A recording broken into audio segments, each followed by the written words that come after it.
Okay, hello everybody. Thank you for tuning in. This is the marijuana establishment community outreach meeting for the town of Templeton for at Impress and Bandit Greenery LLC and Sugar Grove LLC. And with this, we generally have a process. We've done one of these before for two HCAs that the town of Templeton signed off on, and this is a requirement of the Cannabis Control Commission here in Massachusetts. So what I'll do is I'm going to keep this relatively simple. We're being streamed, like I mentioned, on TCTV, YouTube. I'm Adam Lamonte, and I'm the Assistant Town Administrator for the town of Templeton. And I will read this legal notice of community outreach meeting for marijuana establishment. Now, the notice is hereby given that a virtual community outreach meeting for a proposed marijuana establishment is scheduled for September 1, 2020 at 6:30 p.m. live streamed via YouTube's TCTV channel, as I mentioned earlier. And you can go right to the TCTV channel by just searching it right on YouTube, by just typing in TCTV and it should pop right up. Now, the first one, will be the Impress and Bandit Greenery LLC. The proposed marijuana cultivation facility is anticipated to be located at 642 and 0 Patriots Road, Templeton, Massachusetts. The meeting will be moderated by me. I'm filling in for Mr. Tarantini, the town administrator. And with that, I'll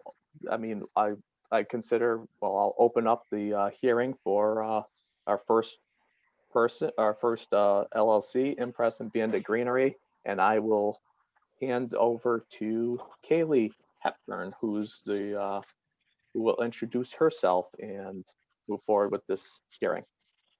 Great, thank you, Adam. You're Can welcome. you share my screen for me, or let me share my screen? Yes. Steve, could you add her as a co-host? He's got it. All right, just give me 1 second. All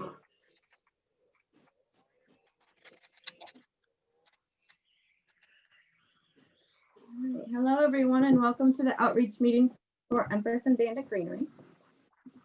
I'd like to start by letting Jennifer Gaskin explain a little bit about the company and have all of the principals of the company go through a little bit about their background.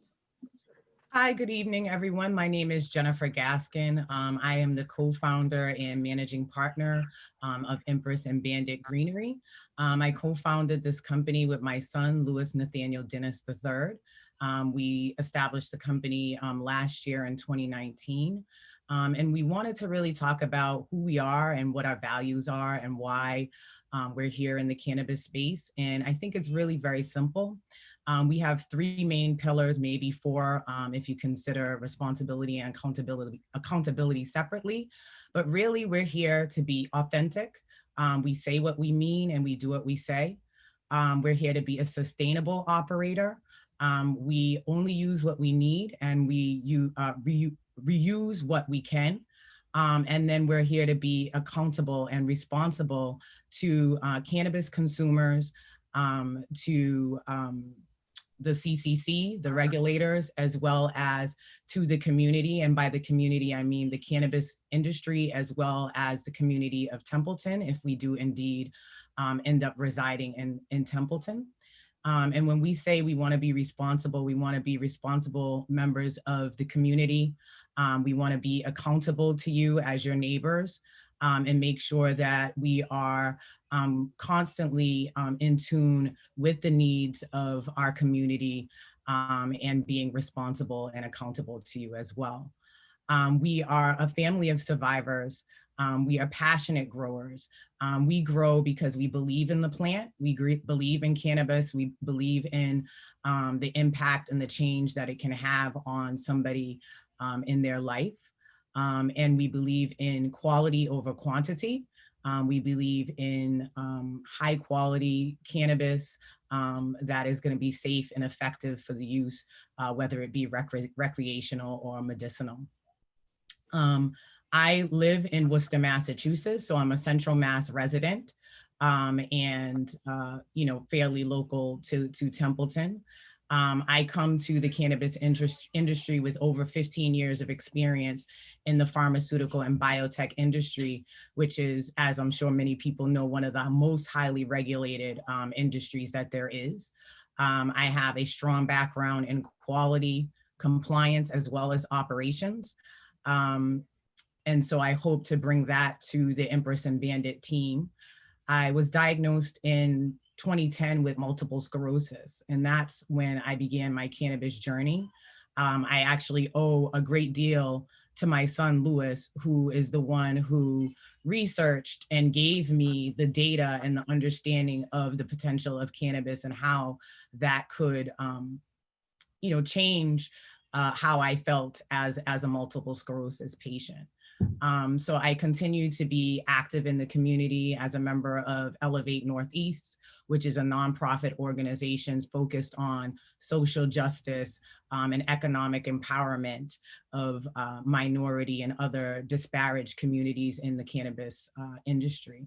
So ultimately, what I want to say is that Empress and Bandit is a high quality cannabis operator. We are family oriented, and we, really want to be a member of your community. And we want, when people come to you and say, "Oh, we heard that you have a cultivator called Empress and Bandit in your community," that you say, "Yes, we like them. They're our partners. We know Jennifer, Louis, Joshua, James, Matt, and we respect them. And frankly, if you're a cannabis consumer, we hope that you also say, their Kushberry is fire and you should go get it." So with that, the next person to introduce themselves is my son. His name is Louis Dennis. So Louis, if you could go ahead and just give people a little bit of your background and why you're here. Hi. Well, my name's Louis, obviously. I actually started, like my mother said, researching and looking into cannabis as, not ultimatum, I'm sorry, that's not the word I'm looking for. As the alternative for, the prescriptions that they were giving her. Because I'm not somebody who likes, over-the-counter medicine. I don't really take stuff like that. I've always tried to keep it, nice and holistic, natural remedies and stuff like that. So when she got diagnosed with MS, I started doing the research into stuff like that and, seeing what cannabis can do for people with MS and what it has done for people with MS. And that's what actually got me into, the whole cannabis industry and stuff like that, because I was seeing what they were doing out in California. And, they were treating so many patients with so many different things pertaining to cannabis, obviously, and it was working.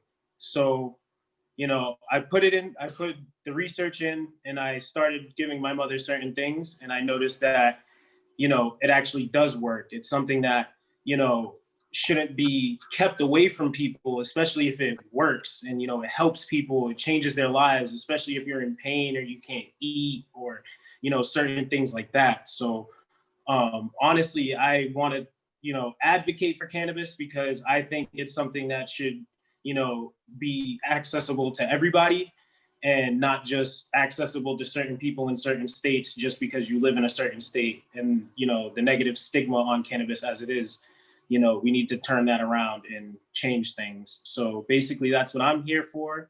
I'm also here to, help and provide to the industry itself with prime premium cannabis. Like my mother said, we want quality over quantity and stuff like that. So that's a little bit about me and, what we do. Great, thank you, Louis. Next, we're going to have James, if you can talk a little bit about who you are and why you're here. Kaylee, I don't think I've seen James join, but I can speak to James's part. So we, Louis and myself met James. He actually won a cannabis competition and he received startup money to begin teaching educational courses on growing cannabis. And we were actually one of his two first students. And so we began our relationship there and we found that we had common aspirations for cannabis, common aspirations for who we are as people and who we would want to be as business owners in the cannabis space. So last summer, we asked James to join our team as a master grower, supporting Louis and Matt, who will speak later. So that is James. And I think the next person up to speak is Joshua, our COO. So Joshua, if you want to jump in and tell about yourself. If I could just jump in for a second here as Adam Lamontagne, the Assistant Town Administrator. I didn't mention this at the beginning, but anybody participating live stream, if there's any questions, I'm monitoring the YouTube page. And so far, we've received correspondence from one of the selectmen. It was our select board members, Terry Griffiths, who said, "Hi, everyone." So with that, I just wanted to add that. And at the end of this presentation, I do have some questions that we received prior. So I just wanted to interject that and let people know before we get to the end. Thank you. Thank you. All right. So yeah, as Jennifer had stated, I am Joshua Michael. My last name is Joshua Stansky, but I go by Joshua Michael. I'm the COO of Empress and Bandit Greenery. And yeah, basically, you know, a little bit about myself. I had recently graduated from Wheelock College with a bachelor's in environmental studies. So something that kind of comes really comes from me that I would say that I can add to the team is really just a passion for sustainability, really, and making sure that everything that we're doing is going to be environmentally sustainable, as well as safe for the environment.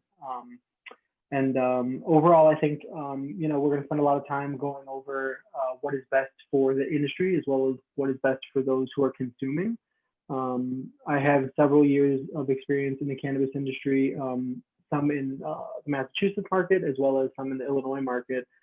So for me, really quality again over quantity is something that we want to emphasize, and have people in the community realize that, you know, we really want to act as a community advocate, and like Jennifer said, we want to participate in the community, we want to be a part of the community, and really get to know who it is we're servicing, as well as be there for, you know, whether it be the adult use user in the future or if it's a medical use user. I think that we really want to be able to help destigmatize the industry and be there for those patients.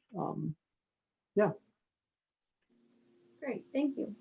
Matt, if you can talk a little about who you are and why you're here. Hey everyone, my name is Matt McTighe, and I actually met Jennifer and Louis through working at a dispensary, getting to know them, and we found that we also have also Joshua too. We all have very similar values, and I'm glad that they brought me on board because I truly value what they're saying about destigmatizing the plant. The sustainability is huge. I'm going to be one of the growers there as well with James and Louis. I grew up in Worcester, and I love growing cannabis. I love what the plant can do for you. You know, I think for us, we're in the business of helping people and doing it as safely and as environmentally conscious as possible.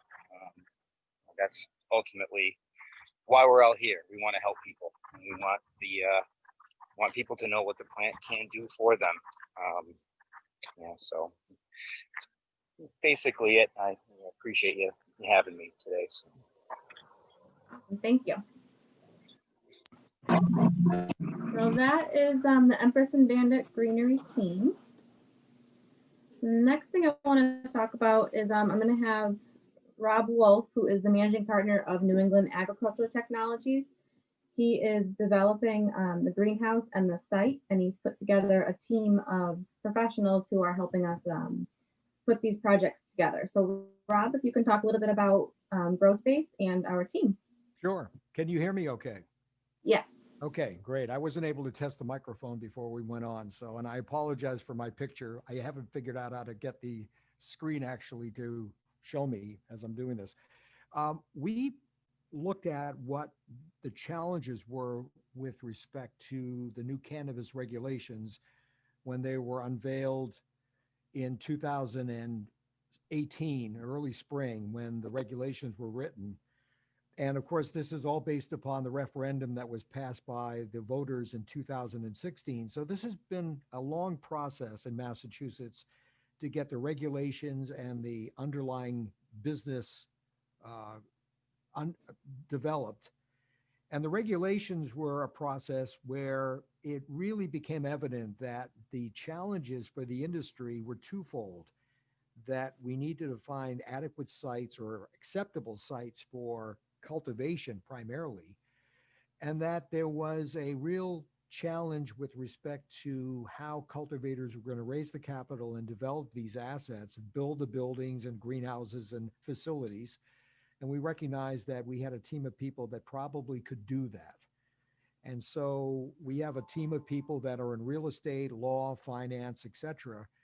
And what we devised was a plan to canvass Massachusetts, 351 towns. We did a massive letter campaign in the summer of 2018, 2 years ago. We've looked at 1,000 pieces of property, and we came up with several that were good looking properties that were acceptable to the community in terms of aesthetics, in terms of the lay of the land, in terms of water resources and other natural resources on site.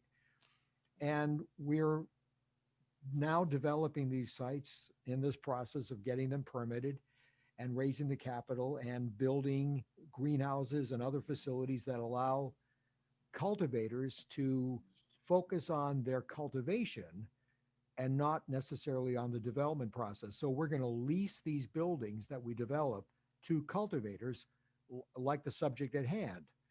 And the particular piece of property in Templeton was the former manufacturing and furniture manufacturing plant. So it's an indoor building with a large amount of acreage in the back. We look at about 8 acres. We're having our engineers tour the property this Friday to take another look. But we have sites where we're going to place the greenhouses in back. We have water resources that are good for the property, plenty of power. And it's a great location for this type of facility to be placed. It's appropriate because it's kind of tucked in back. It's very safe. It's aesthetically a good location for this. And so we're able to provide not only the physical building and asset, but to raise the capital, to arrange and manage the permitting process, and then provide a continuing oversight of the property and the project so that we're a single point of contact for the town. We're aligned with the interests for the town because we want this to be successful, because these buildings are going to be leased from us. So we want to make sure they're very successful. And we want to make sure that they are in compliance with all types of regulations, not only the state, but also the federal regulations if they apply, and other regulations relative to agriculture, so that they are real good assets going forward. So that's a nutshell in terms of what we do and how we operate. The particular piece of property, and I see the screen moving around, so we'll look at some of the other people that we brought in. But we have a number of partners that we have engaged in terms of this project. Some really superior project developers. Probably the most outstanding is the engineering firm of Boulder Engineering, which has done a lot of projects throughout Massachusetts, really well tuned in terms of local needs and also design capabilities. TJA Clean Energy is our partners in New Bedford who do major solar projects as well as major institutional constructions of schools and libraries and buildings and bridges for the state. So they're well in tune with local community needs, et cetera. We have a strong architectural firm that has done a lot of these facilities around the country. And we have a strong security firm, because part of this whole process is to make sure that these projects are well designed and secure, both for the cultivators, for us, and for the community. And that's pretty much our scope of our efforts in a nutshell. Great, thank you. So I was flipping the screen around a little bit because you started talking about the location. So I just wanted to show them where it was. If you want to talk more about the site, now is a perfect time. So we're going to be located at 0 and 642 Patriots Road. And I put down the lot numbers for anyone who wants to look at it through GIS. And I put up two maps for you guys. So the first one just shows the property boundaries. And then Rob, if you want to talk about the site, if you had more to say about the site. Sure. Lemure is the party's name that owned this. This was a furniture manufacturing plant for many years. This is a mid 1980s building that's in front, as you see in lot number 62.1.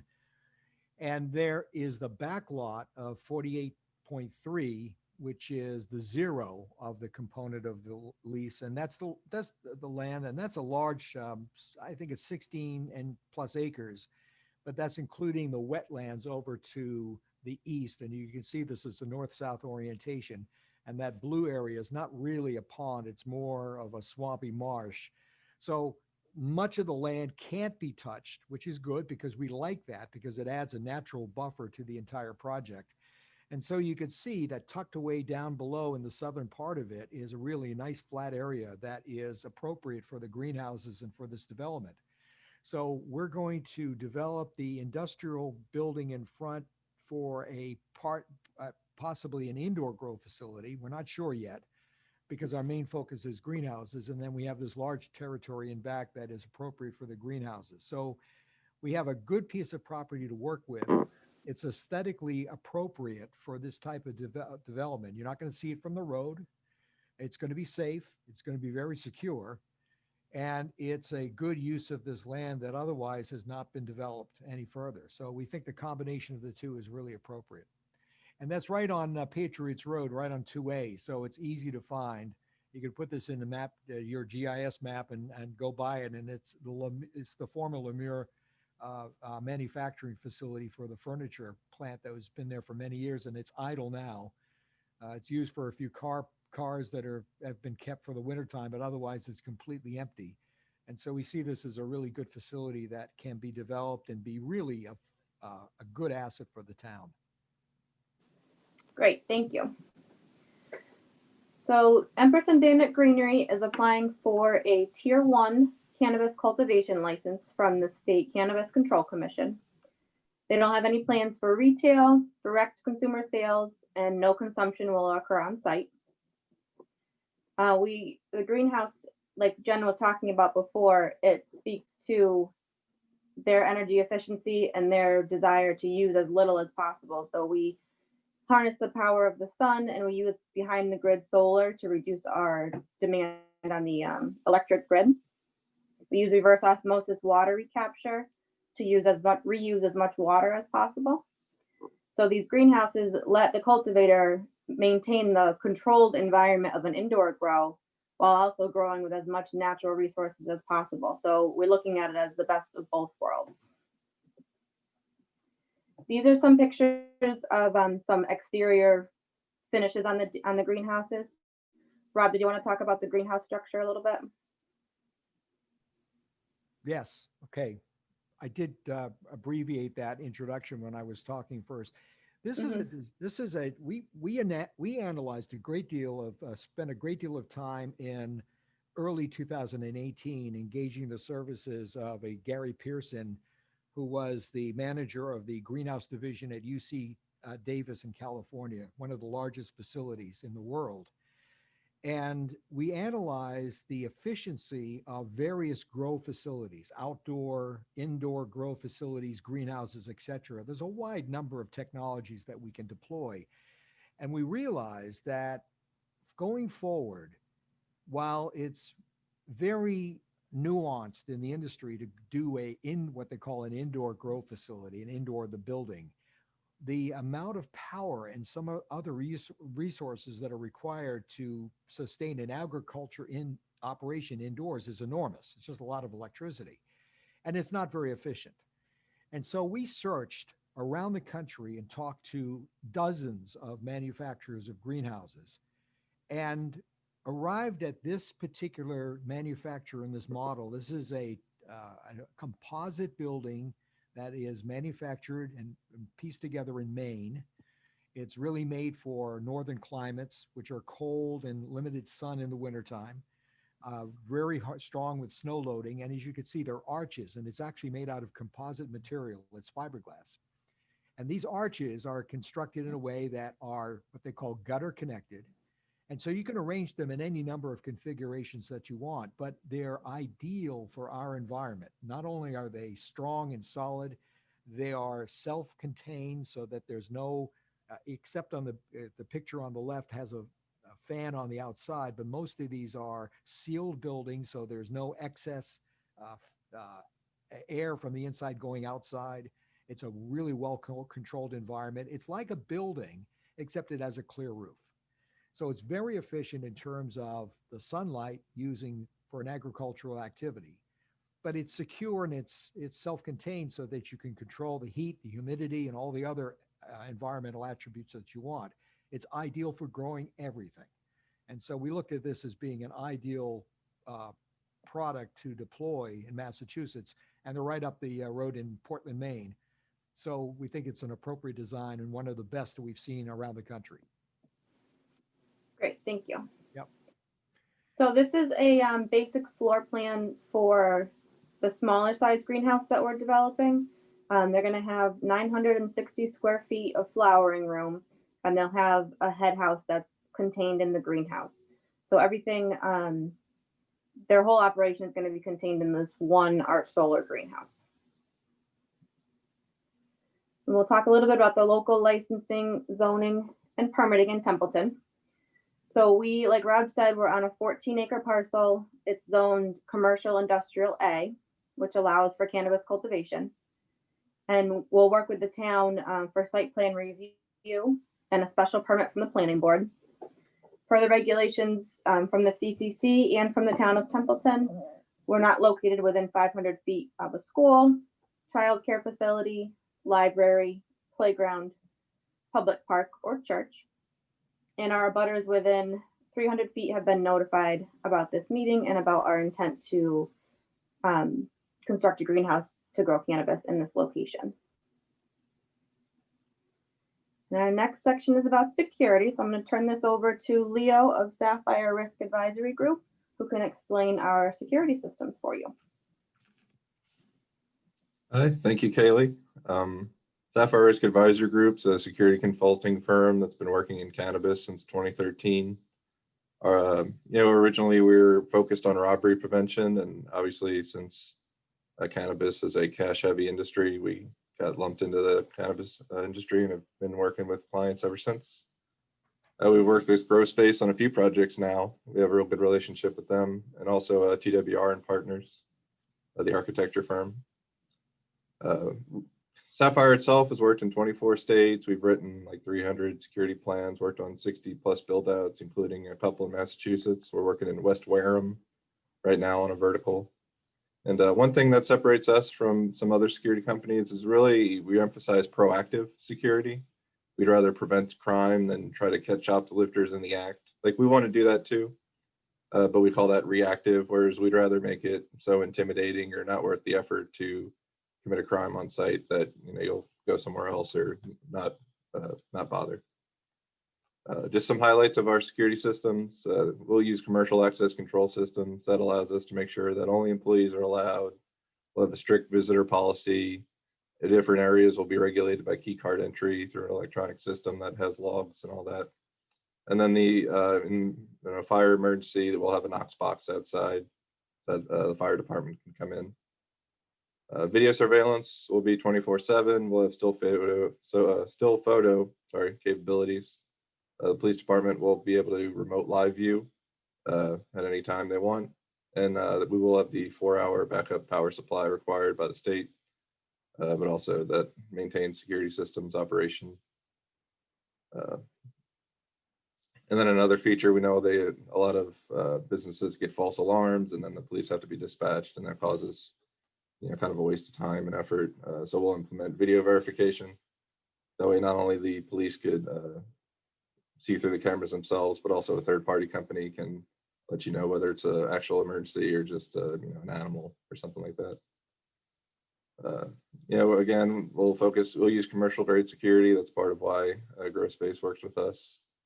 Not only the electronic access control system, but because of the pandemic, face scanning's gotten a lot more improved, both thermal and just general employee registration, things like that.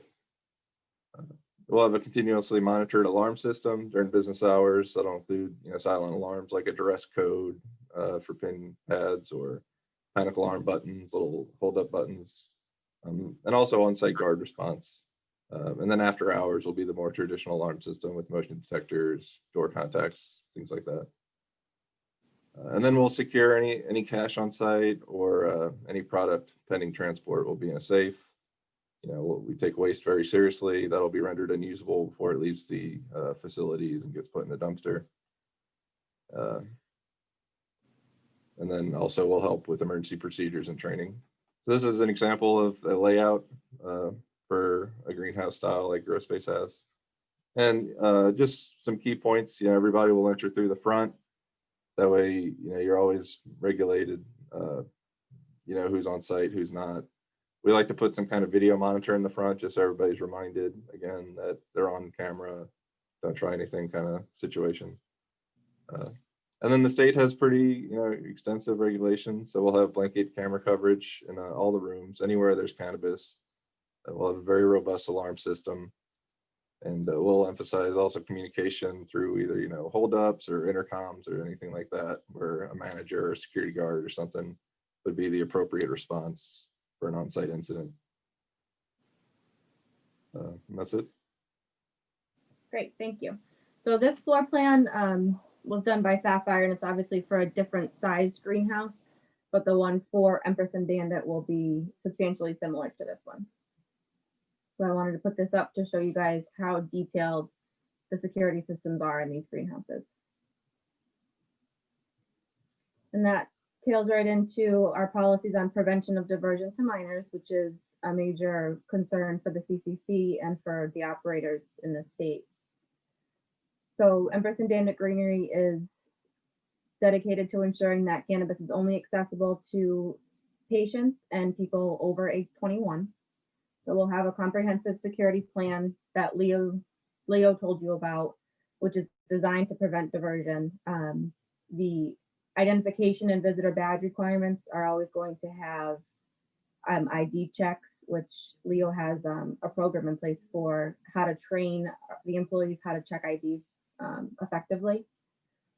And that will help ensure that there's never anyone underage on the premises.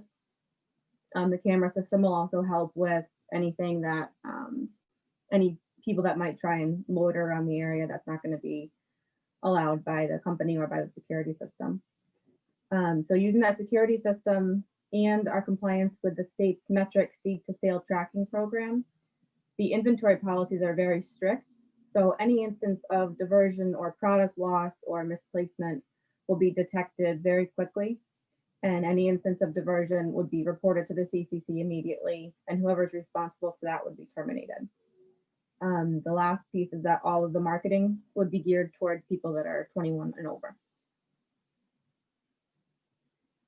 And then a lot of people that live in the towns that we're operating in, and any town in Massachusetts, are concerned with any kind of nuisance that might come to their neighborhood.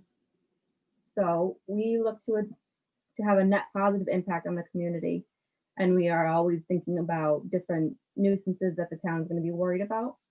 So for odor control, our solar uses an odor mitigation technology that has an advanced oxidation process. It breaks down and eliminates the odor causing bacteria with a chemical process that's safe for people in the environment. And water vapor is the only residual from that process. So everyone's usually concerned about noise. In all events, we'll comply with the CCC regulations regarding noise pollution. The only noise that would be coming from the greenhouses would be the HVAC systems, which are common in any industrial building. Visual impact, Rob talked about that a lot. So our goal is to, when you're driving by, you're not going to know that there's a cannabis cultivation facility back there. So there's not going to be any signage pointing you to, cannabis is growing here or anything like that. And we'll leave any existing tree lines in place, which would include that wetlands area. Will be a huge natural buffer on that side. The lighting is in compliance with our security plans, with the zoning bylaws, and with the CCC. And when the supplemental lighting runs at night, because the plants need more than 12 hours of sunlight on some of their cycle. So when we have lights running at night, we have full light deprivation blackout curtains, which would prevent any light escaping into the night sky. People are usually concerned about traffic, but we don't really anticipate any significantly increased traffic. There's not any retail sales here, so there's not public that's coming to visit this location. The traffic is just going to be employees and infrequent deliveries in and out of the greenhouse. And around the neighborhood, studies from across the country, though none that I've seen directly in Massachusetts, but studies around the country have shown that when recreational retail cannabis comes to town, property values increase even before the first facility opens their doors. So in line with that, we're looking to stay in the character of the neighborhood, and we've designed a simple and tasteful greenhouse that will be set back and have natural buffers. We already talked about that the project complies with current zoning and the utility usage, both for Empress and Bandit Greenery and for grow space. There's a huge focus on being sustainable and reusing as much natural resource as possible. So we have programs in place to reduce our electric usage, our water usage, and any power needed for heating. This is a little diagram from the manufacturer about how the odor control system works.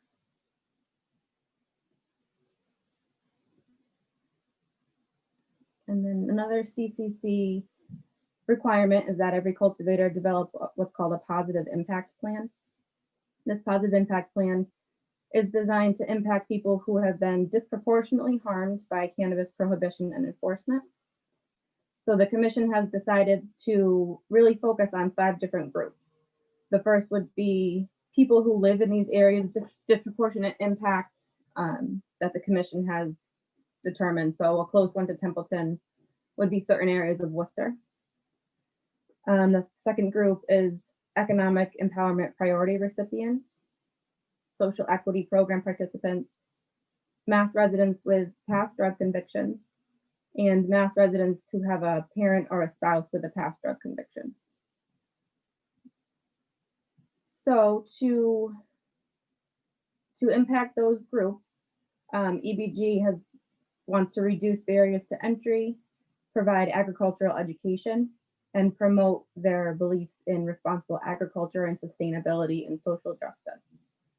To that end, they'll have hiring goals, which would offer priority to applicants who have a quarry in Massachusetts, provided that they're otherwise eligible and qualified for the position.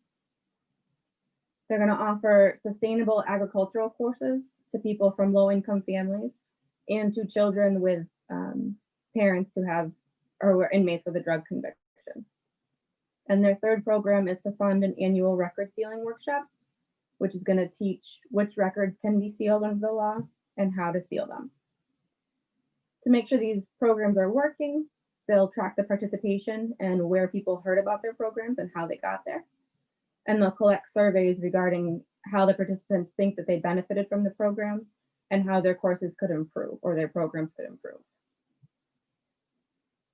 And Jennifer talked a little bit about why this issue is so important to them, not just because it's a CCC requirement, but also because the war on drugs has impacted the lives of every member of their company. And another CCC requirement is the host community agreement, which is the main contract between the grower and the town, and it lays out what each party is responsible for. So it's valid for 5 years, set by state law, and it can be renewed.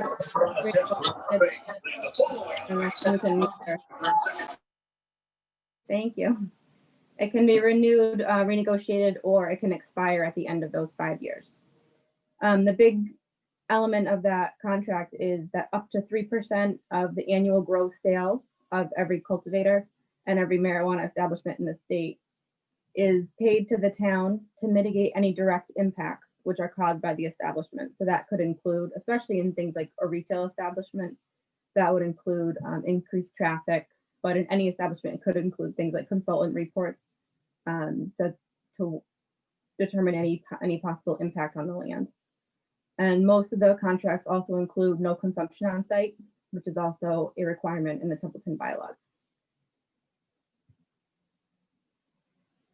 Okay, and that is our presentation. So I know we have a lot of questions. If Adam, you want to start throwing them at us? Yeah, Kaylee, thank you. I thought all the presenters did a fine job putting this together. The presentation I thought was very clear. And I can say I see quite a few people are watching in. We have not received any written communication via YouTube yet, but I have received some written correspondences in our office. I'll start with from Mr. Farron, on Patriots Road, Templeton. Dear Adam and Selectmen, I received a letter stating a marijuana cultivation facility is anticipated to be located at 64220 Patriots Road. I live at 633 Patriots Road at the moment. A woman has bought my home. I do not know if she has children. This is not the area to have a facility or a shop selling it. Homes go down in value. My home is a 1775 antique. I am a former real estate broker. Find another place. Thank you, Herbert Barron. Okay, thank you. A couple things there. The first being that there's no retail that's going to occur on site. So we talked a lot about how dedicated we are to security, not just because we want to keep our facility secure, but also it's a state requirement.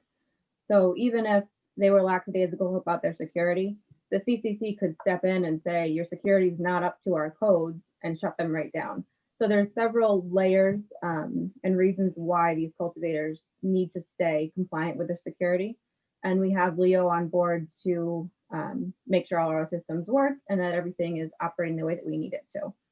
I talked a little bit about house values. So again, we're not retail, but the studies that I've seen, most of them have shown that property values are actually going up, even though people tend to think that they're going to go down. And for kids, we're definitely concerned about making sure that it's not accessible to anyone under age 21, which goes back to our policies for prevention of diversion and back to our security plan.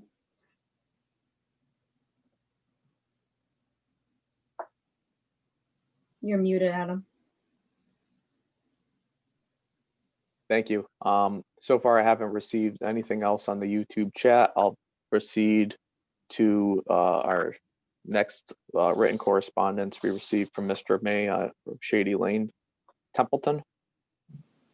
First question, few questions here. So what size or tier grow facility do they foresee constructing? I know you mentioned, that's the question. I know you mentioned a tier 1. Did you want to elaborate on that? And the second part of that question, would you be expanding on present footprint?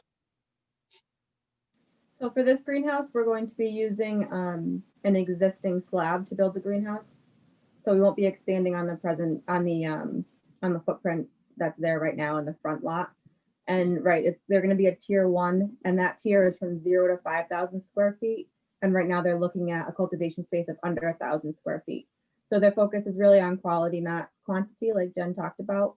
And they're going to be a tier 1. Okay, the second question, how many employees and would you have preference to locals? Yeah, so I think Jen could speak to this a little bit more. They're not intending to, they all are local to Worcester County, but they're not intending to expand over their 5-person team, at least within the first year. But Jen, do you want to speak to that a little bit? Yeah, absolutely. So yes, we would give preference to locals, to residents of Templeton, as well as anyone in the Worcester County area that has a query as well would be priority. Great. And you said 5 employees your first year, so first. Correct, 5 employees. Oh, okay, thank you. Third question, what are you using for a growing media? I'll let one of the growers answer that. Louis? Me too. So we are actually going to be using cocoa peat, which has no nutrients in it, and we will be adding nutrients to it via Lotus Nutrients, which is a California-based company. Okay. Now you're not using hydroponic. There's a question here. If hydroponic, will you be reclaiming water through reverse osmosis?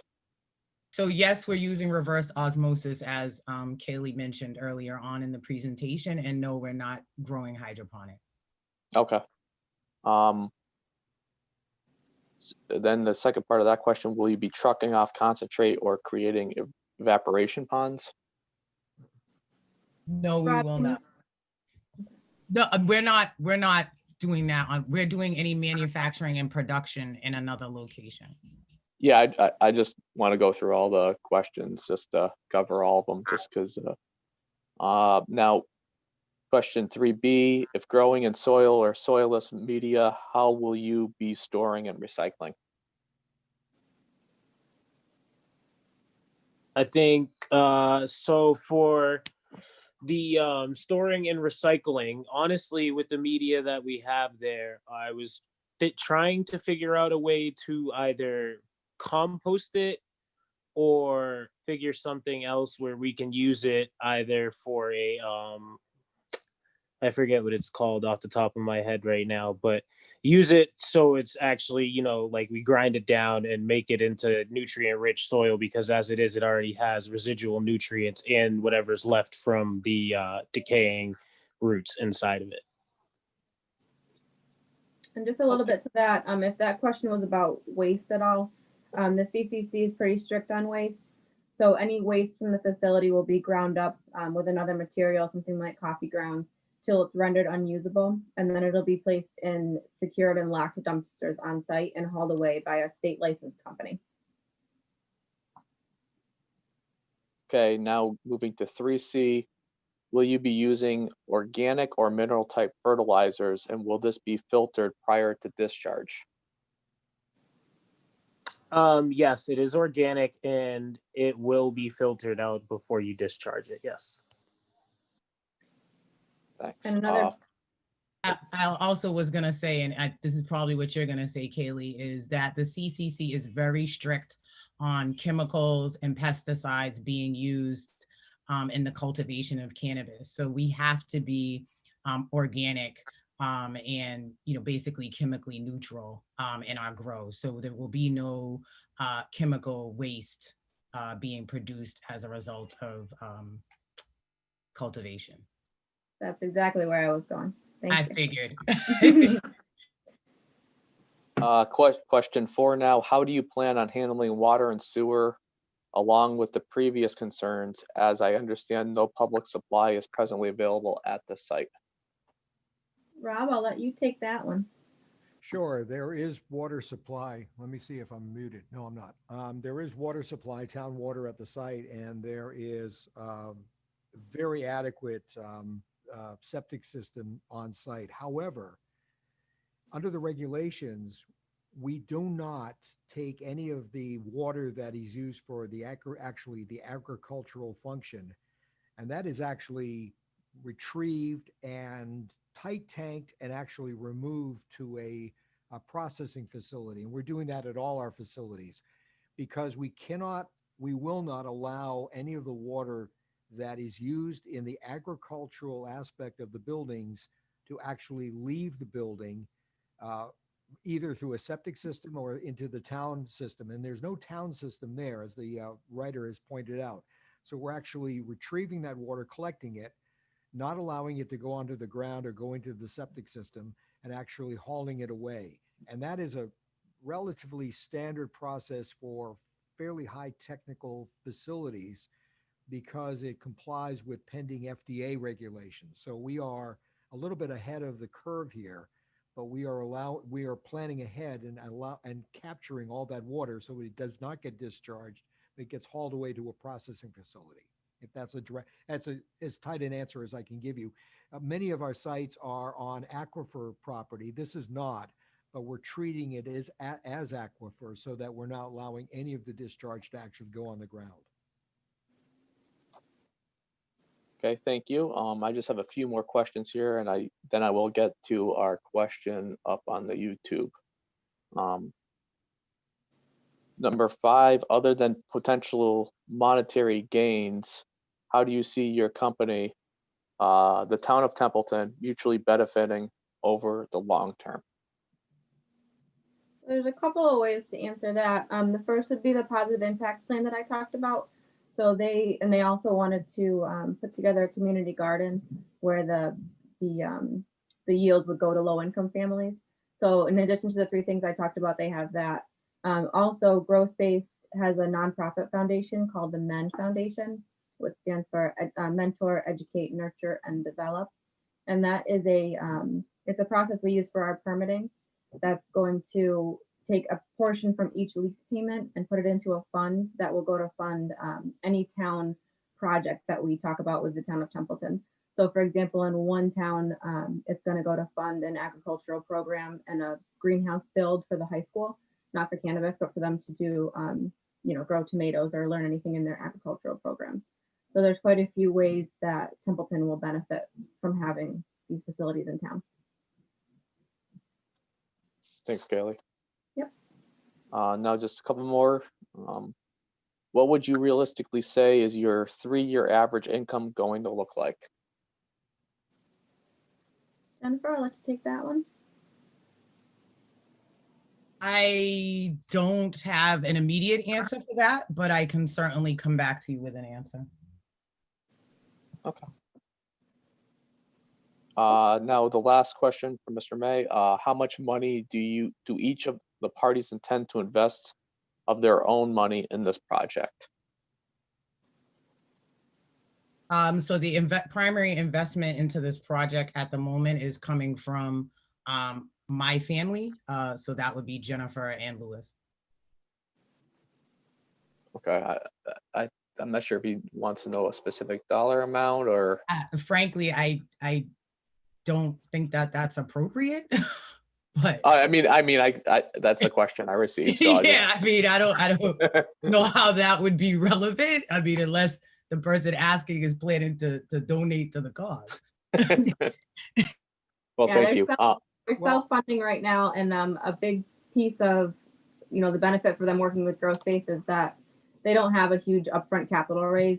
Grow Space is funding the site development and all of the construction, so they don't have a huge burden except for all of their startup, which is not insignificant, but they don't have a huge burden in terms of property and lease payments until their lease actually kicks in with Grow Space. Okay.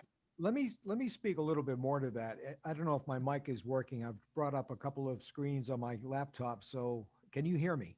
Yeah. Oh yeah, we hear you. All right. So clear. in this particular project, including the land cost and site development for this building, for this particular aspect of it, we're talking about just the building alone is about $410,000 with the site improvements, et cetera, that we're planning on the site.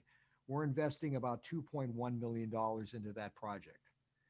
And so that's reflected that, and to talk a little bit about the revenue potential for this, it's really predicated upon what the market prices are for cannabis and how it's being marketed. And it's widely variable.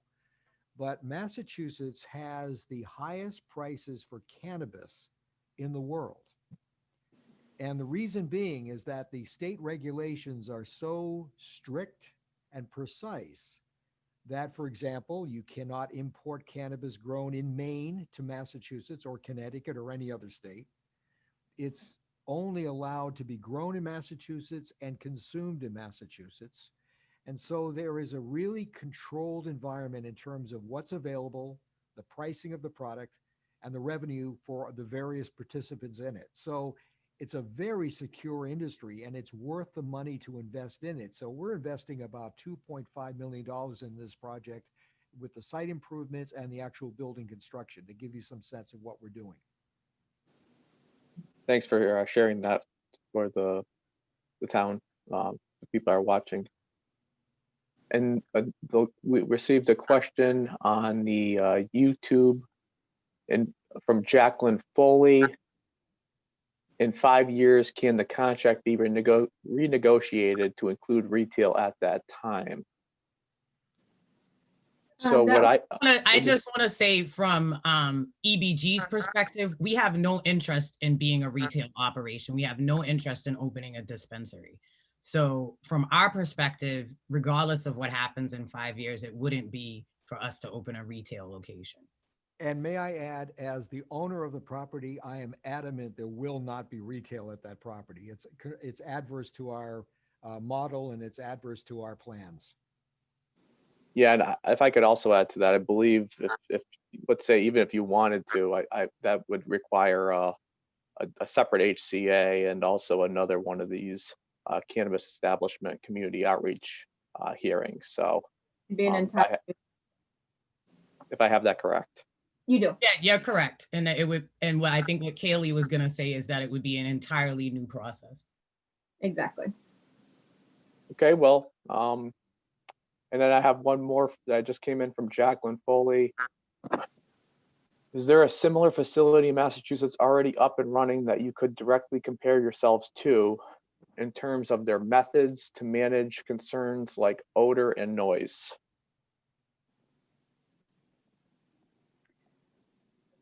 There's not many other greenhouses in the state right now. I believe there's one running in Fitchburg. Grow Space doesn't have any up and running right now. They're all going to be built next year. But there are quite a few cultivation facilities around the state.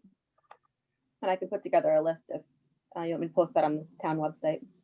I might add, this is Rob speaking. I might add that the facility, the manufacturer or the designer of the facilities in Maine have a number of greenhouses that are functional in the Portland area, Maine market that we actually use as demonstration and for exhibit models. And so we could provide information and contact information for that. If somebody wanted to actually view some of these greenhouses in function, that might be arranged because we're using those as a model for facilities that are in Massachusetts, similar environment, same terrain, and they're up and running in Maine, and they are appropriate for an example. Okay, that's all I received for questions. Anybody else want to add anything before I close this portion of the public hearing for this Impress and Bandit Greenery LLC?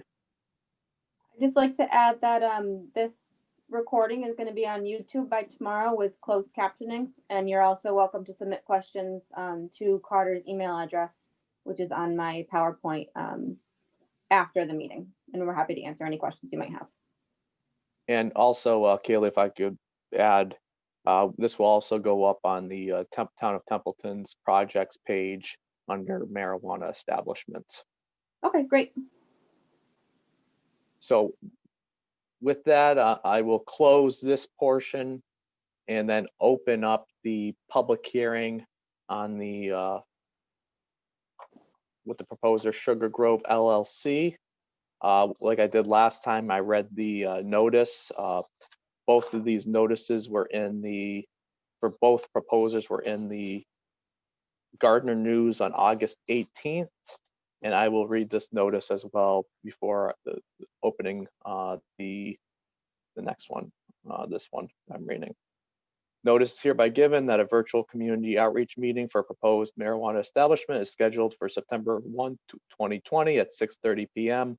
Live stream via YouTube's TCTV channel. And you could access that, as I mentioned before, by just going onto the TCTV, on Google searching it and clicking on it. The proposed marijuana cultivation facility is anticipated to be located at 642 and 0 Patriots Road, Templeton, MA. The meeting will be moderated by myself, but in the notice it said Carter Terranzini, Town Administrator. I am here filling in for him. And with that, I will open this up. And am I handing this one to you, Kaylee, as well, for Yes, Sugar please. Grove LLC? I'll start them off, but let me share my screen for their PowerPoint quickly. Great. And as I mentioned before, while you're getting set up, if anybody has any questions or anything, feel free to go on to the TCTV where this is being live streamed, and you can ask a question right there as people, and then once we finish up the presentation, I will move forward with the questions that I received via paper, as well as the question or letter, email, whatever it may be I received. And then we'll go to the YouTube comments. Okay, great. And the presentation. That's all I got. Okay. Thank you. Thank So the presentation will also be posted to YouTube and to the Town of Templeton's website with closed captioning by tomorrow. And you're always welcome to send more questions after the meeting to the email address listed at the end of the PowerPoint. All right, so welcome to our community outreach meeting for Sugar Grove LLC. I'd like to start with Sam Bacon and Hunter Sherman, if you can explain a little bit about how your company came to be and who you guys are. Sure. My name's Sam. I'm the CEO of Sugar Grove. If I could just jump in for a second. When I read the notice, did I read off this one, the proposed use for this one is actually marijuana cultivation and manufacturing facility. Everything like I read earlier is the same, but this is the proposed use for marijuana cultivation and manufacturing facility, just for clarification purposes. Correct. Thank you. Thank you. Yeah, so I'm Sam Bacon. I'm the CEO of Sugar Grove. I'm originally from Cambridge, Massachusetts. I went to Tabor Academy in Marion, Massachusetts with Hunter, the COO, who will introduce himself in a moment.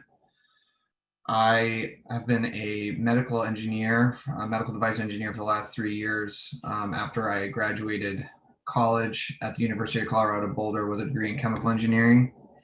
And then just last year, I started at Northeastern University to get my MBA. And part of that process, Hunter and I have known each other, we're lifelong friends.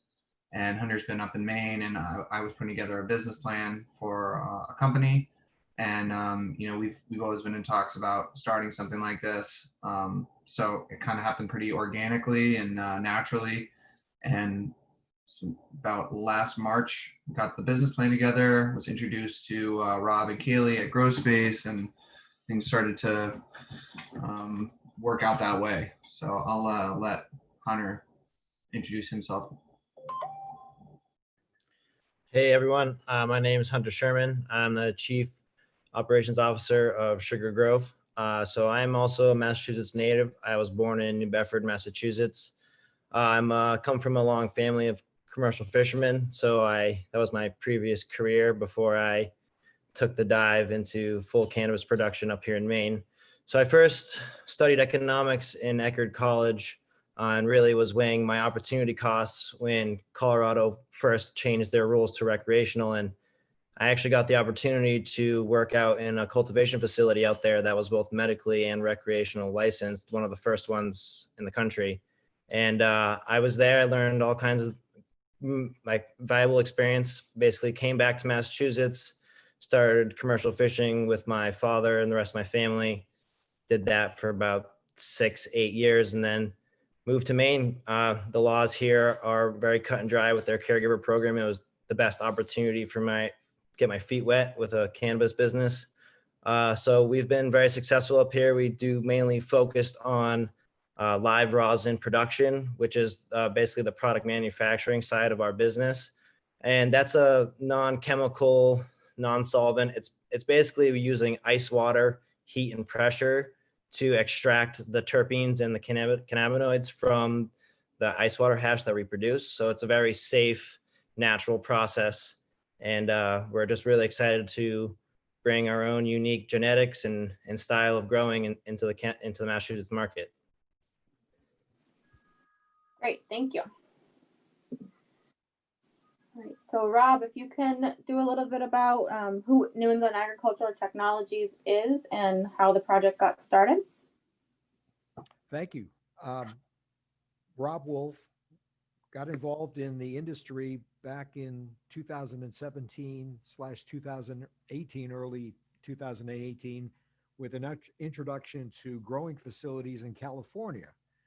I'm an attorney with an MBA in finance and an engineering background. and was at the time doing an engineering project in Sacramento, a totally unrelated industry, and was introduced to the new industry of cannabis that had been unfolded in California. That's several years ahead of us here in Massachusetts, but was introduced to the growing facilities at the University of California, Davis by the manager of that facility, Gary Pearson. And at the time, that University of California, Davis was the largest indoor and outdoor and greenhouse growing facility for a wide variety of products, tomatoes, you name it, in the world. And they had a finesse in terms of greenhouse management that I wanted to explore and learn about. And when the regulations were developed in Massachusetts from the referendum that was passed in 2016, the regulations were being unveiled in early 2018. And as an attorney, I was deeply concerned and interested and really inquisitive about the regulations and how they were developed, and met with the Cannabis Commission and Steve Hoffman, who is now the executive chairman, and attended the early meetings in 2018 and was really involved in how the regulations were being developed, and recognized that the challenge in the industry was threefold. Number one, the regulations in Massachusetts were really well thought out and very detailed.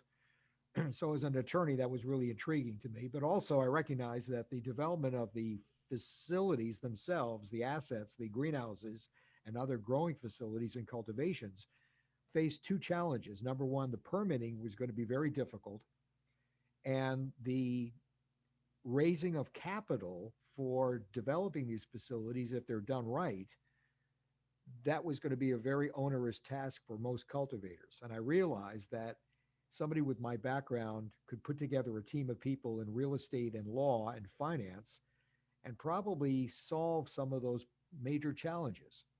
So we did just that. We created a team of realtors and some attorneys, and Kaylee Hepburn joined us as a consulting attorney that year in 2018. We reached out to over 40,000 landowners in Massachusetts and the 351 towns of Massachusetts, and canvassed over almost 1,000 pieces of property, and found a few that were acceptable to be developed into cannabis cultivation. And we believe that the cultivation was the best match for our skill set. We're not we're not real retailers. We're not into the product manufacturing. We're not into the sale of it. We understand cultivation, and we realize that that needs to be done first before anything can happen. And we recognize that the land sites that we were looking at were best for that. And so we endeavored to start the permitting process and develop the engineering and develop the financing and the business model for these projects. And that's taken us a year and a half to develop. And this Templeton project was unveiled to us, brought to our attention earlier this year. We had previously had an option on another piece of property in Templeton that really wasn't appropriate. And so the party that brought this piece of property to our attention was, and that's how this has unfolded. We've looked at property, we find it, we take our engineering team out to look at it, and we start developing a plan of how it can be best used as a cultivation facility. So we've put together a team of very skilled people in the industry, not just the people in California with University of California, Davis, but also our partners at TJA Clean Energy, which are a division of Lighthouse Masonry down in New Bedford. They do large scale commercial buildings, institutional buildings like schools and libraries, but they also have a division that does solar projects. So they understand renewable energy. They understand some of the technology involved. We have Arch Solar is our greenhouse developer in Portland, Maine. They have developed the unique structure of these greenhouses that are made out of composite material. They're not just the little hoop houses or metal frame greenhouses that you commonly see. These are really high-tech buildings, and they're developed in Portland, Maine. They're appropriate for northern latitudes, and that's what we needed. We have an excellent engineering team with Bowler Engineering. They're outstanding. They do land permitting and site survey work that's exceptionally good, and they're part of our team. And then we have a strong architectural team out of Colorado that has deep expertise in not just the cannabis industry, but also in renewable energy and other building technologies. And so we've accessed their skill set and then dovetail that. We recognize that there is a risk management aspect of all this that's being managed and provided guidance by Sapphire Risk Advisory Group. And so they're providing our management guidance in terms of how we mitigate the risk and security systems, et cetera. So we have a very strong team of people that are giving us guidance and providing us consulting guidance on these projects. I'll talk a little bit about the location. This is the Lemire manufacturing plant on Route 2A. That was formerly the site for the furniture manufacturing. And it's been idle for many years. It's a building that's right adjacent to Route 2A. We're less interested in the building. We are more interested in the land behind the building. And so you can see on this map that section 62.1 is the land site, just about an acre of land that is with the building. And then the 48.3 is the land site in back. It's approximately combined, it's about 16 acres of land. And we realized, and what appeals to us is the portion in the back that is really suitable for greenhouse development. It's isolated. The blue area to the north and east of this, mostly to the east, is really a wetlands area. So it's a natural buffer that provides a real buffer to the development to the south and is limited adjacent property. So this is really well hidden in back. It's you won't see it from the road. It's isolated in that degree. It's accessible because it's on Route 2A, but it really lends itself to being developed as an agricultural site. And that's the intention of this plan. Great, thank you. Yep. So Sugar Grove is applying for a Tier 2 cannabis cultivation license from the State Cannabis Control Commission, and they're also applying for a product manufacturing license. They have no plans for retail, direct consumer sales, or on-site consumption. As Rob had talked about, the greenhouses maximize energy efficiency. They're obviously a greenhouse, so they use the sun to mitigate electric demands, but we also use behind the grid solar energy, reverse osmosis water recapture to recycle and reuse as much water as we can, and gasifier heating systems, which cut down on power usage. So the facilities allow the cultivator to use both the controlled environment of an indoor grow and the benefits of growing with natural light. And Rob, you can jump in here again and talk about the greenhouses a bit. I made a mention earlier that this is an outfit in Portland, Maine. We canvassed dozens of manufacturers around the country that manufacture greenhouses. And you've seen them around, particularly out west, where greenhouses are really a major industry. And they're typically made of metal frame, and they're straight form sides and relatively unsophisticated buildings, which are fine for most agricultural purposes. But we recognize that this was a particularly novel type of agricultural use, and we wanted something that would be good for the environment, would be energy efficient, would utilize the sun most effectively. And this outfit in Portland, Maine, heralded by Arch Solar, really fit the bill. These are composite material, fiberglass, arch constructed buildings, very high wind load and weight load, so they can take the snow, the water, whatever. And they are well insulated, so they're very efficient in terms of heat retention during the wintertime and very good for cooling conditions in the summer. But what makes them unique is they're basically like an indoor building, but with a clear roof. And the reason why that's important is that the energy consumption for electricity and lighting for agricultural facilities, artificial lighting is incredibly energy inefficient. And we recognize that the most and the best way to grow anything, whether it's zucchini to asparagus, we have to have solar to be able to power the growing material to grow We need the sunlight. And we recognize that greenhouses were the optimal answer for that in the right environment, in the right building. And so these buildings that are developed in Portland, Maine really fit that model because they're efficient, they're well constructed, and they can be used for any purpose. So not just in cannabis, but also any number of agricultural growing facilities we can use these buildings to do. The cannabis facilities are obviously the most optimal product right now to grow, but these facilities will last a long time and we can use them for any purpose whatsoever. So we recognize that out of all the choices around the country, the arch buildings developed in Portland, Maine were optimal and the best ones to go with.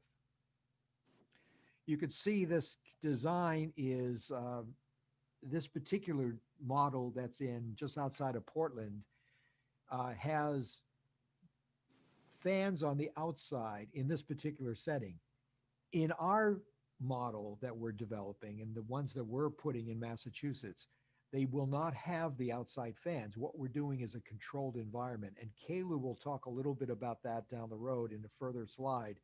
But we use a sealed unit, a sealed building, so that we can more closely monitor the indoor environment of the humidity and the temperature, for example, but also prevent any of the interior air to escape the outside. So you won't be able to smell these buildings. You won't be able to see them. They'll be buried in the back of the project. And they're really optimal for the environment that we're putting them in. Thank you. This is a depiction of the interior floor plan. So Sugar Grove will have 6,000 square feet of flower canopy separated into 2 rooms and 2,000 square feet for their vegetation and mothers, and then a head house. So their whole operation for cultivation will be contained in this one greenhouse. And I'll talk to you a little bit about the local licensing, zoning, and permitting in Templeton. So like Rob talked about, our greenhouse is on a 14-acre parcel. It's zoned commercial industrial A, which allows for cultivation and manufacturing. We'll work with the town to obtain site plan review and a special permit from the planning board. We're not located within 500 feet of a school, childcare facility, library, playground, public park, or church. And we've notified all 300-foot abutters of the intention of this project. I'm going to ask Leo from Sapphire Risk Advisory to talk about our security system. Thank you, Kaylee. Sapphire Risk Advisory Group has been working in cannabis security since 2013. Our core competency was in robbery prevention for like retail, pawn shops, jewelry, things like that. And because cannabis has, a valuable product and a lot of cash on site, at least formerly, we got involved in cannabis and we've been working in it since. We've done, we're working on a few projects with Grow Space. We also have a strong relationship with TWR and Partners, the architect. We've worked in 24 states throughout the country, written over 300 security plans, done 60 plus build outs. We're working on a vertical in West Wareham, Massachusetts right now. And one thing that separates us from some other security companies is we really emphasize proactive security. We want to prevent the crime instead of saying catch shoplifters in the act. We want to do that too. That's reactive security, but we'd rather not have the crimes or incidents happen on site at all. Just some highlights of the security systems. We will have a commercial access control system. So only employees will be allowed. We'll have a very strict visitor policy. Entry into different areas will be regulated by key card controls. And then for the fire department, if they need to enter an emergency, they'll have a Knox box outside. Video surveillance will have 24-hour recording, still photo capabilities, remote live viewing, and an uninterruptible power supply. The police and any city members who need it will have remote access to a live video feed, excuse me, either through software or browser. And then we know false alarms and false alarm dispatches can be a problem. So we'll implement video verification through a third-party company that can make sure the alarm's going off for actual emergencies as opposed to, an animal or something like that. Employees will have badges, key cards. We'll use commercial grade locks. We have a sister company who does door hardware. We'll have a continuously monitored alarm system during business hours. That'll be silent alarms like a panic alarm or duress codes for pin pads. And we'll have a guard on site that can respond to incidents. And then after hours, it's a more traditional alarm system with motion detectors, door contacts, sirens, things like that. We'll have safes for finished products pending transport. Those will be connected to the alarm and access control systems. Waste storage is a point of emphasis. All waste will be rendered unusable before we go through your typical trash process. And then we'll also help with emergency procedures and training. And this, so this is from the floor plan earlier. This is an example of a security overlay, which we've done and we can implement when the build out time comes. Again, we're trying to be proactive. So for example, everybody will enter through the front. As soon as you enter through the front, there'll be a video monitor, and that reminds everyone that security is in place. You're on camera, so don't try to do anything silly. And then the Massachusetts regulations are pretty thorough. So we'll have blanket camera coverage. We'll have thorough access control throughout the whole site. And that's electronic, so you'll know when people, what time people enter a room, and whether they have the right credentials or not. We'll have robust alarm system, different types. And then, we emphasize communication. So whether it's holdups or intercoms, that'll communicate with the manager, the security guard, depending on the need, so that they can react to in the right location and appropriately. Thank you. Thank you, Leo. So working with that security policy is our prevention of diversion to minors programs. So we're dedicated to ensuring that cannabis is accessible only to adults over age 21 and to certified medical patients. The comprehensive security plan that Leo talked about is designed to prevent diversion. So those policies that ensure strict adherence to identification and visitor badge requirements. Leo has a training program that will help any employees at the facility determine whether the ID is valid and what to do if it's not valid. And those policies will help to ensure that there's never anyone underage or unauthorized at the premises.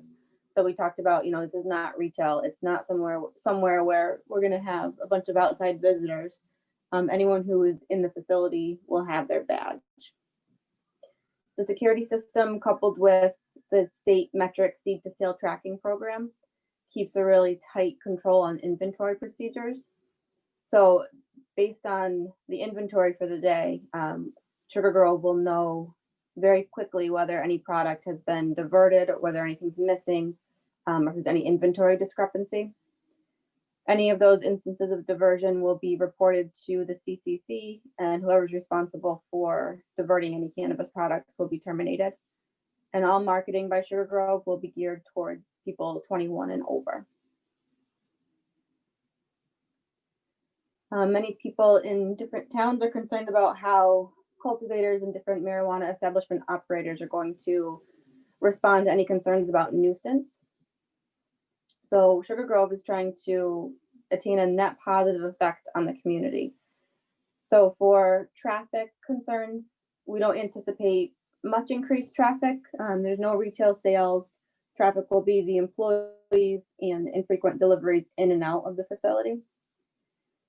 For the neighborhood of Patriots Road, studies across the country, though I don't have any direct in Massachusetts because the industry is so new, and these studies are based on retail. But the studies show that recreational retail cannabis, when it's legalized in an area, it drives the property values up even before the first store opens. So even though people tend to think that it's going to decrease property values, it's been shown to actually work the opposite. Like Rob talked about, the site will remain in line with the character of the neighborhood. So we have a simple greenhouse that's going to be tucked away with natural borders. The goal is that when you're driving by, we don't need advertising on the street. We don't need to drive traffic into the facility. So there'll be no signs. When you're driving by, you won't even know that there's cannabis greenhouses back there. We talked about our project being compliant with local zoning, and we talked a lot about utilities. So energy efficiency is a main objective. So they have programs in place to mitigate electric demand, water usage, and power concerns associated with heating. As far as odor control, Rob talked a little bit about how the greenhouse is a contained, self-contained unit. So our odor mitigation technology will be in the HVAC system, and it uses a process called advanced oxidation, which breaks down and eliminates odors with a chemical organic process, where the only byproduct is water vapor. The noise from the HVAC will be compliant with the town and CCC regulations.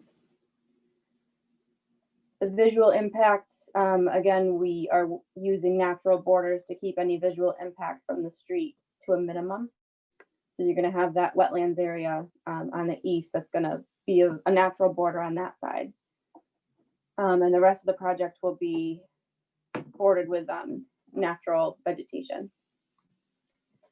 The indoor and outdoor lighting is also governed by Templeton bylaws and with the security requirements from the state. And when we have supplemental lighting running at night, we use full light deprivation blackout curtains, which will prevent any light from leaking into the night sky. And this is a little bit of a description of how the odor mitigation system works from the manufacturer, Innovative Solutions. So they call it a core odor mitigation system. And one requirement of the Cannabis Control Commission licensing is that each marijuana establishment operator has to come up with a positive impact plan. That plan is designed to positively impact people who have been disproportionately harmed by cannabis prohibition and enforcement. So the commission designated 5 different groups. The first would be residents of areas of disproportionate impact. The closest one to Templeton would be certain areas of Worcester. It also focuses on economic empowerment for priority recipients, social equity program participants, and Massachusetts residents with past drug convictions, as well as Mass residents with a parent or a spouse who has a past drug conviction. So Sugar Grove has come up with a plan to impact these groups. And the goals of these plans would be to reduce barriers to entry into the adult use cannabis industry, to provide professional and technical services and mentoring, and to promote sustainable, socially and economically reparative practices in the commercial cannabis industry here in the state. They have 2 programs. The first is going to be an annual record sealing workshop in Templeton. That will focus on, it'll teach people which records can be sealed, how to seal them, and help the individuals through the process and the paperwork with either the courts or probation, depending on the type of record that they have. And the second program would be that they're going to hire individuals with past cannabis convictions who are otherwise eligible and qualified. And to keep track and make sure that the programs are working and are effective, they'll track participation, collect surveys about how they think people benefited and how it could improve, and they'll maintain records confidentially showing the number of hires compared to the number of hires with past cannabis convictions. Another state licensing requirement is the host community agreement, and that is the main contract between the cultivator and the town, and it tells what the obligations of each party. So the HCA is valid for 5 years. At the end of those 5 years, it can be renewed, renegotiated, or let to expire. And there was a question earlier about whether a renewed HCA can include retail. And the answer there is that if any facility wants to start a retail, a recreational retail facility, they would have to start at the beginning and have another outreach meeting like this, a brand new HCA, and a new application with the state. So common elements of an HCA would be that up to 3% of the gross annual sales are paid to the town to mitigate any direct impacts caused by the establishment. And many HCAs, as well as Templeton's bylaws, also state that there'll be no consumption on site. All right, so now I'd like to open it up to questions. I know that there were some written questions, and if there's any questions that have come up on YouTube, we'd be happy to answer those. Yeah, I'll just kind of go over what we went over before because I received these these correspondences, whether this one by letter. Dear Adam and Selectmen, I received a letter stating a marijuana cultivation facility is anticipated to be located at 642 to N0 Patriots Road. I live at 633 Patriots Road.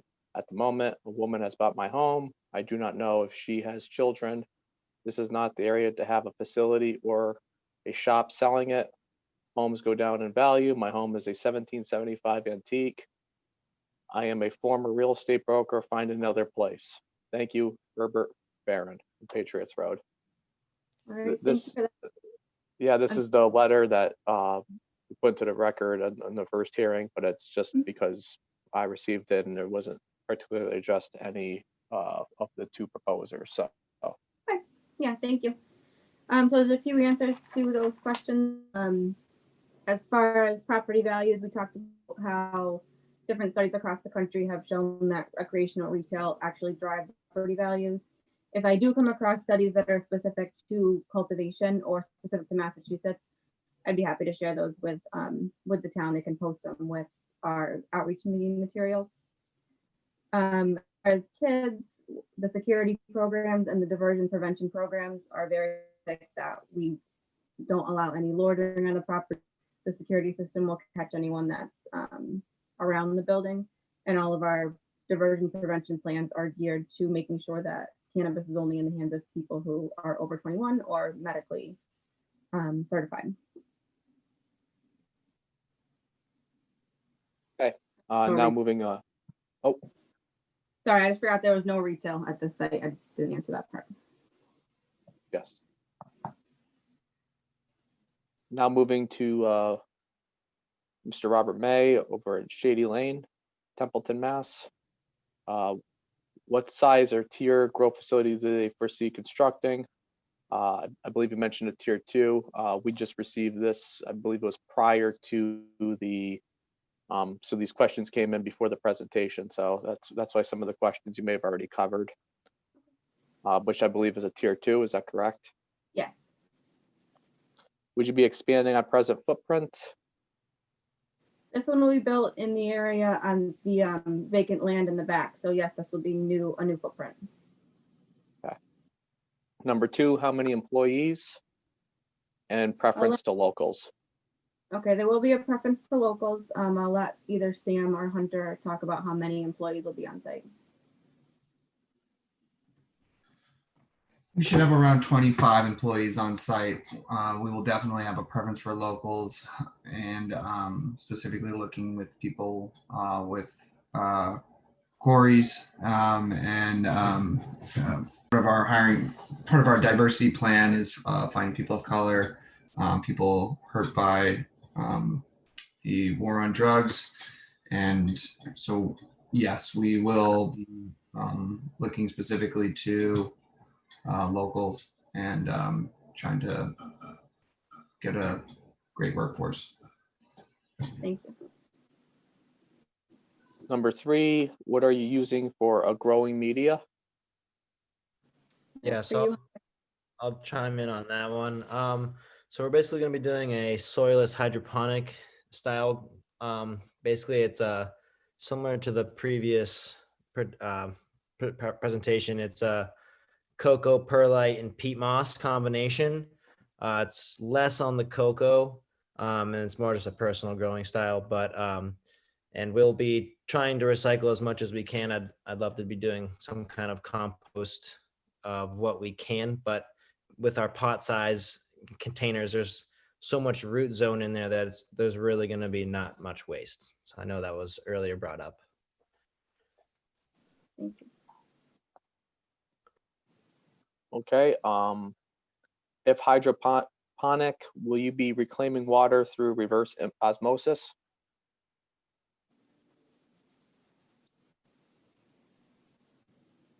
We are recruiting to reverse osmosis. I think Hunter said that they're going to be using a hydroponic method, but any water will be reclaimed. Yeah, so with our growing style, there will be variable amounts of runoff depending on the stage of growth. But based on our style, there's not going to be a whole lot of nutrient runoff. So, and we'll be using a hybrid of a synthetic organic blend of nutrients. It's another company out of California. Yeah, so there'll be both components in there. Okay, thank you. Will you be trucking off concentrate or creating evaporation ponds? So any water that's touched the plant will end up being tight tanked site. So there won't be any agricultural discharge that leaves the building unless it's in tight tank. Okay, moving on to 3B. If growing in soil or soilless media, how will you be storing and recycling? I'll start with the waste disposal. So per the CCC, any cannabis waste has to be up with a different material such as coffee grounds to render it unusable.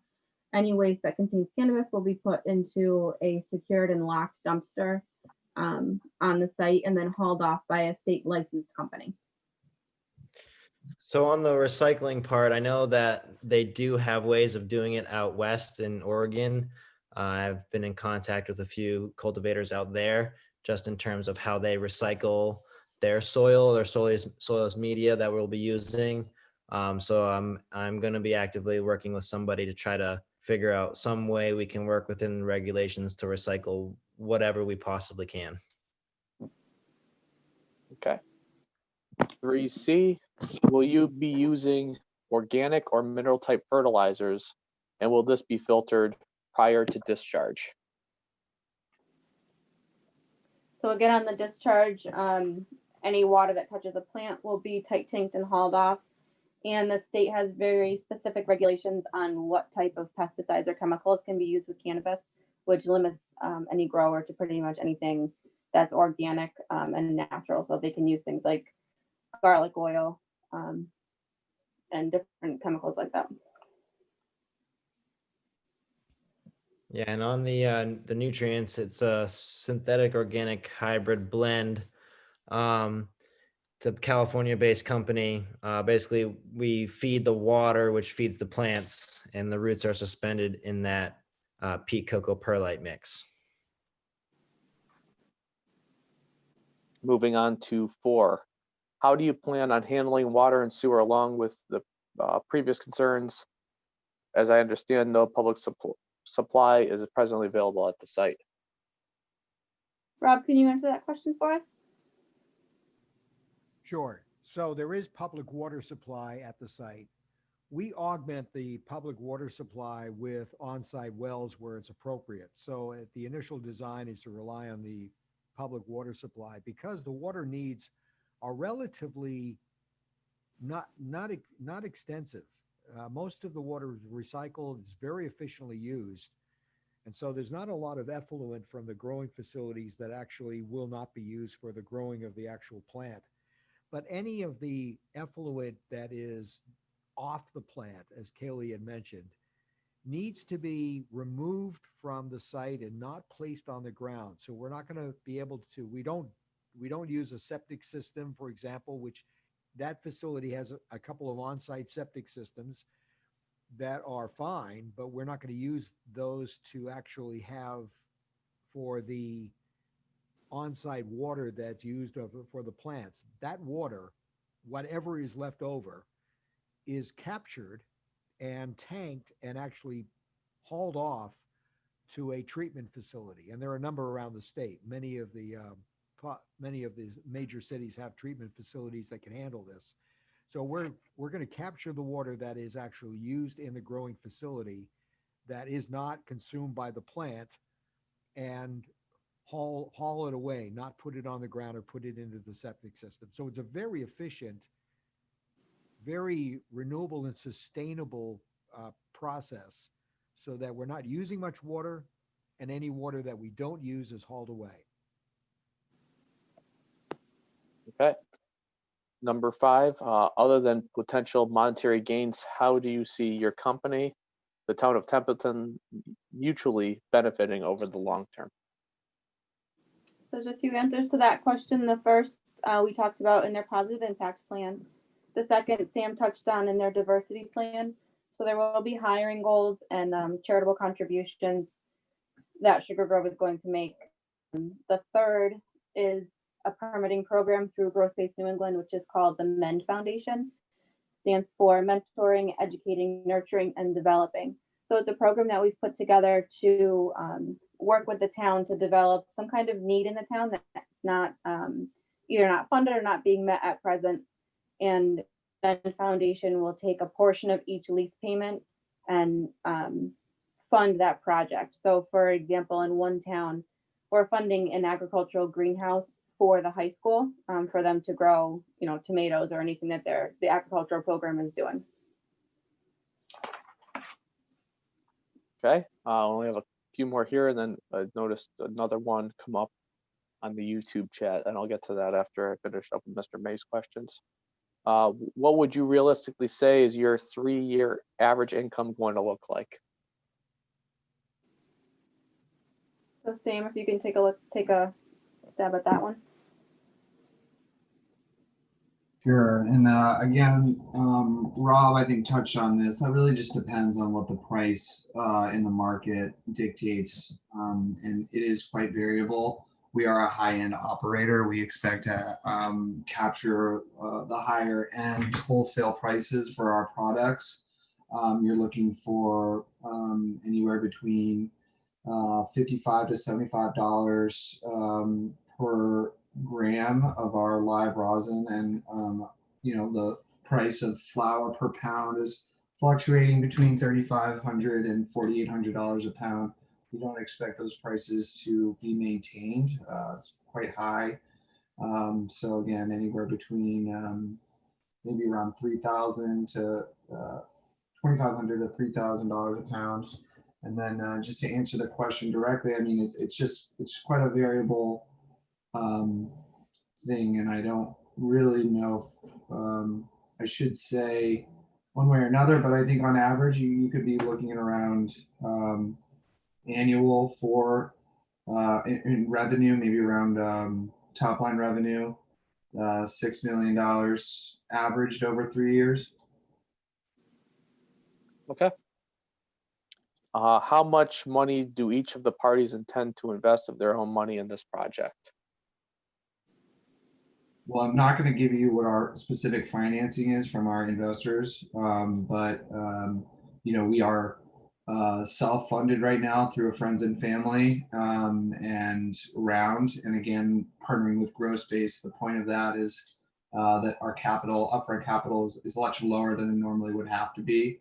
So yeah, our raise is very manageable. We're well financed. We have people that are very excited about this project, and we're really excited to be working with Templeton and to be out there with you guys. So we fully expect that we'll be able to meet any obligation that we have. And then last question from Mr. May, what type of gasification heating system do you intend on using, fuel type? Rob, you can speak to that question. Sure. So I'm going to jump in with a couple of comments with the prior question as well. And this is a $4.9 million facility that's going to be amortized over the course of 7 to 9 years. So anybody with a finance calculator can calculate what that is going to be in terms of a interest and principal payment every year. And that's the baseline of what we work with. The cultivator, and as I mentioned in a prior presentation, Massachusetts has the highest cannabis prices in the world because of the strictness of our regulations and the fact that any of the consumption in Massachusetts has to be grown in Massachusetts. So the cultivation is somewhat sheltered, and it's a high price product. And we actually have taken a very conservative view on the pricing. Sam had mentioned some pricing in terms of the upper limits of what we see as the pricing for this. But this facility will grow about 2,700 pounds per year. So the math is self-evident. If the price is around $2,000 a pound, you can just do the simple math. And their operating revenue is going to be about a 50% margin. So these are potentially highly productive. And a $5 million facility is a great baseline for property taxes in Templeton. We're going to be a major contributor to Templeton's bottom line every year. So it's a very productive facility for both the cannabis industry, but also for the town of Templeton as far as a potential revenue source. It's a great use of this facility. It certainly outperforms what it was as a furniture manufacturing plant. Let me just address the second question with respect to Kaylee. Refresh my memory. I'm sorry. What was the question? This subject question was what again? What Oh, go did you want ahead, me to? Did you want me to say it, or did you want to repeat it again, because I did have some thoughts on that. Okay. We have what type of gasification heating system do Sure. you intend on using, and the fuel type? Yeah, it's the design facility from Arch Solar in Maine uses smaller unit HVAC systems that are for heating purposes that are fueled by propane. So we're looking at propane tanks, but it's not extensive because the plant itself generates heat. So heating is less of a concern than cooling in the summer, but for the heat, it's primarily propane. Thanks, Rob. Now moving to our YouTube comments. Jacqueline Foley, I'll go back to her. In 5 years, can the contract be renegotiated to include retail at that time? I I think answered we've that question in the, yeah, I added it into my part on the HCA. So it can't just be renegotiated to add retail. They would have to start the whole process over again. And I'll just say we have no intention of having a retail location or retail shop at the Templeton location. We are primarily focused on wholesale cultivation, product manufacturing. And then another question from Jacqueline Foley is there a similar facility in MA already up and running that you could directly compare yourselves to in terms of their methods to manage concerns like odor and noise? So we don't have any facilities up and running in Massachusetts. Like Rob said, there are some facilities designed by the same company, Arch Solar, that are running up in Maine. And I could also put together a list of cultivators who are operating in Massachusetts, though I wouldn't be able to tell you if it's the same odor control system that we're using or not. Okay, and then the last question I have here is from Glenn Radigan. Is there a similar setup that the selectmen can tour to get a hands-on look of the actual operation? So we could set up a tour in Portland, or not in Portland, but up in Maine. And Arch Solar is also putting together an exhibit greenhouse. I'm not sure what town that's in, but we could set something up, yes. Okay, that's all I got. That's all I have for questions. Is there anything anybody else wants to add? I don't see anything up on the YouTube chat. I went through the other correspondences and I leave it to you. Sugar Grove is very, we're definitely starting this company in terms of having a vision towards a community focused enterprise that definitely wants to be working in parallel with the town and giving back as much as we can. So, I mean, we're coming out to Western Mass and we are, with the vision of hiring locals and really creating a secure and safe environment, and secure, also making sure that we are following regulations to the T. So, we're serious about the thing, about making sure that we're compliant and making sure that how we benefit also benefits where we're growing, because we're very happy to be out here and very excited to be having this opportunity. So thank you so much. Yeah, and I would just like to add also that we have a very unique style of growing. I mean, the normal thing in cannabis cultivation is to use machines and all aspects that you can. And we're here looking to hire employees and hire people to actually do the work that other machines and other large cultivators are doing. So in that sense, we are very different from the most typical operator that's coming to the market in Massachusetts. We're really focusing on hand trimmed, hand cured, very niche type products that require the touch of people, which is something that we really, really care about. And we don't want to sacrifice on that.